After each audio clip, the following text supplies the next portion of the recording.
Hello everyone, welcome back to Rosamund's Mandarin Garden. In our last lesson, we talked about sentence final particles in Chinese. We learned when le appears at the end of a sentence, it expresses a declarative tone. It can indicate the speaker has become aware of a new situation. They've made the decision or are about to do something. Something is expected to happen under certain conditions. In fact, this character is one of the most versatile characters in Chinese.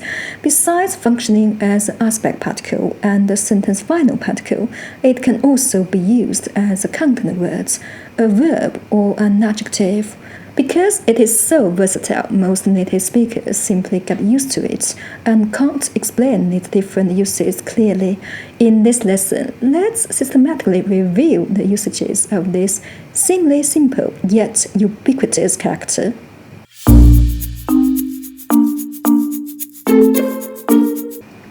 When used as a content word, it is pronounced liao, liao, in the third tone. The original meaning is to finish, to bring something to an end, or to settle. It was mainly used as an independent word in classical Chinese. Now you'll find it with this meaning in many common idioms such as 没完没了,没完没了,一了百了,一了百了,不了了之,不了了之,草草了事,草草了事.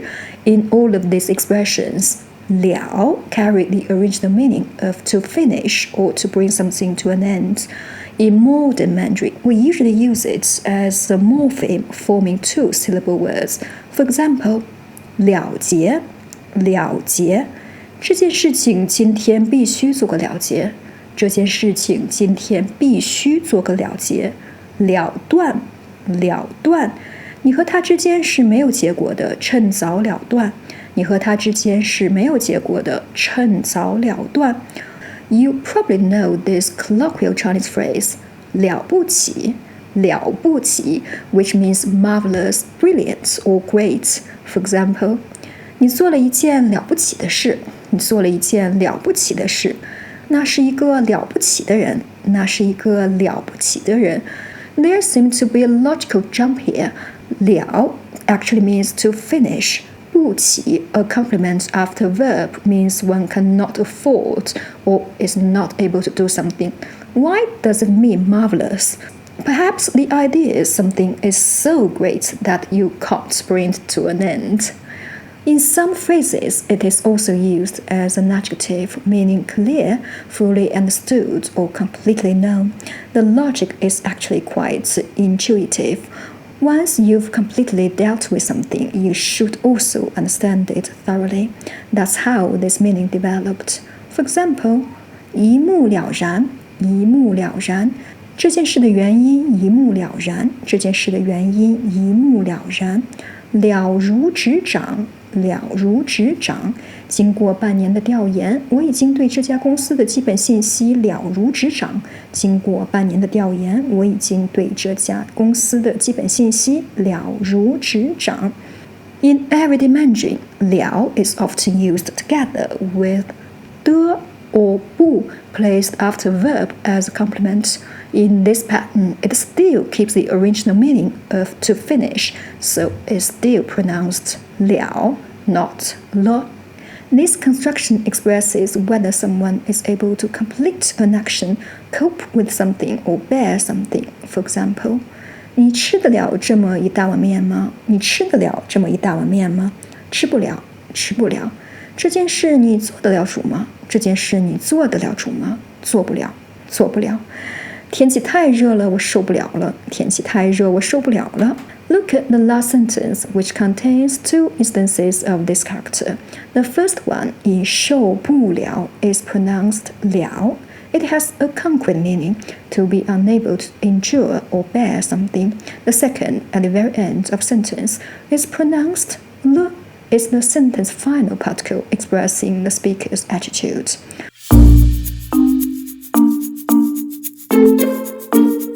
Originally, 了 is simply a verb. We put it after another verb, indicating that action had reached its end. Over time, 了 gradually became grammaticalized. Instead of functioning as independent words, it became attached to verbs as aspect particle. Its pronunciation also weakened from 了 to 了 with the neutral tone. In fact, Chinese has relatively few function words whose primary purpose is purely grammatical. Most Chinese particles originally had concrete meanings and gradually evolved from content words. The aspect particle 了 is one of the best examples of this process. 了 as an aspect particle is very easy to understand. It simply indicates the completion of an action.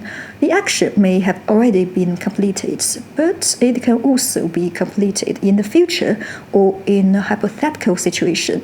Therefore, it cannot be equated with past tense or past perfect tense in English. We need to pay attention to this point. Let's look at some examples. 去年上映了一部电影。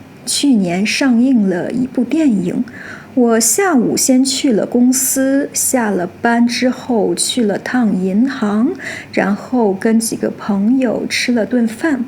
我下午先去了公司，下了班之后去了趟银行，然后跟几个朋友吃了顿饭。等下个月做完了这个项目，全组人放假一周。等下个月做完了这个项目，全组人放假一周。等我有了钱，我要买一所大房子。等我有了钱，我要买一所大房子。等你了解了我的为人，你就知道我不会做出这些事情。等你了解了我的为人，你就知道我不会做出这些事情。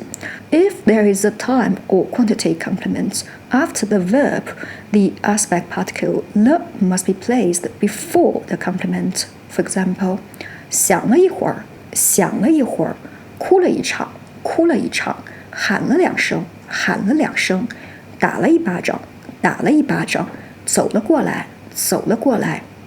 Regarding verbal measure words and directional complements, you can check out these two lessons. As the aspect particle 了 continued to evolve, it eventually gave rise to another grammatical function, the sentence final particle 了. We covered this usage in detail in the previous lessons, so I won't repeat all of these uses here. Today, we will mainly look at how to distinguish between these two types of particles.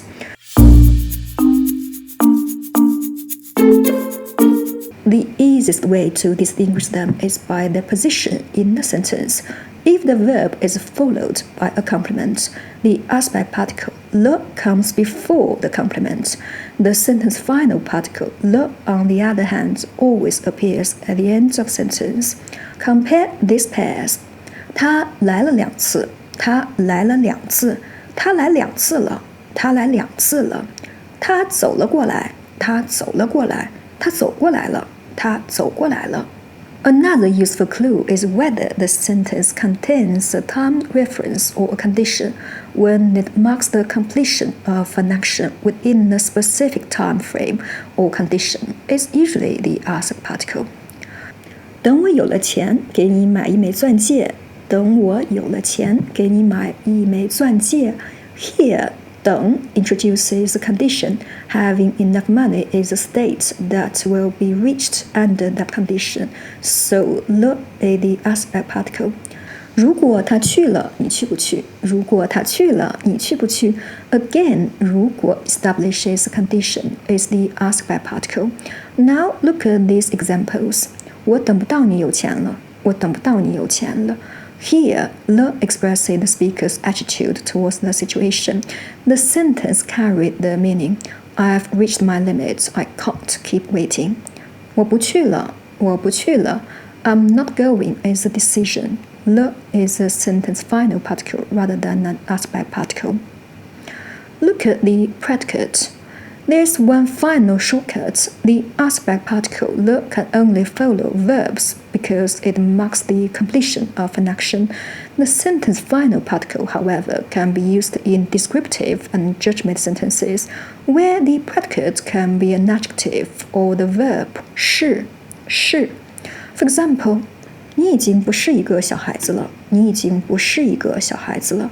今天是最后一天了。今天是最后一天了，天黑了，天黑了。The purpose of today's lesson is to help you better understand the logic behind the Chinese grammar.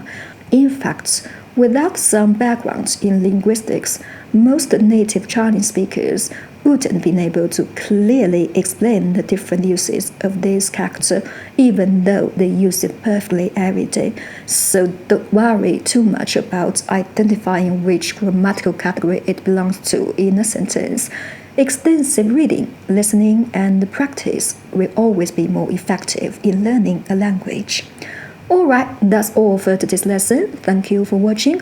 If you'd like to learn Mandarin and Chinese culture in a more systematic way, you're welcome to book my one-on-one lessons.